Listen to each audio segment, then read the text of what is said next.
ఇంకో మేడం మొత్తం జనాలు వచ్చారట. జయలలిత గారు మొత్తం అందరికీ చెప్తున్నది. ఆమె జయలలితే కదా ఇప్పుడు, ఆమె అట్లనే తయారవుతుంది. ఆమె అటైర్, ఆమె హావభావాలు, ఆమె వేషధారణ అంతా నేను ఒక జయలలితని అంటున్నారు. మరి జయలలిత అవుతుందా శశికళ అవుతుందా అన్నది ఇక ప్రజలు డిసైడ్ చేయాలి ఏమవుతుంది అన్నది. ఇగో మొత్తం జనాలు అంతా వచ్చిర్రా. మరి జనాలు వచ్చిర్రా లేకపోతే మీరే తీసుకొచ్చిర్రా? ఇక ఒక 500 మందిని తీసుకురారి అభివాదం చేయాలి అని అంటే ఒక 500 మంది వస్తారు. ఎంతసేపు? పైసలే కదా. మనిషి 300 ఇస్తే అయిపోయా. ఆ చుట్టుపక్కల ఫిలిం నగరు అక్కడ అంత పోతే అందరు వచ్చేస్తారు.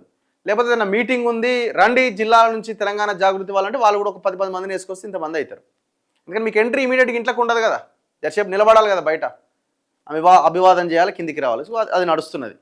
కానీ చాలా అద్భుతంగా సినిమా డైరెక్టరు ఎట్లా అయితే స్క్రీన్ ప్లే అద్భుతంగా పండిస్తాడో ఆ దిశలో ఆమె ముందుకు సాగే ప్రయత్నం చేస్తున్నది. కానీ వర్కౌట్ అయితే లేదు, అయ్యే అవకాశం కూడా లేదు.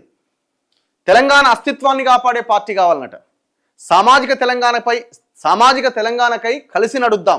జాగృతి విస్తృత స్థాయి సమావేశంలో కవిత. రాజకీయ పార్టీ ఏర్పాటు దిశగా అడుగులు.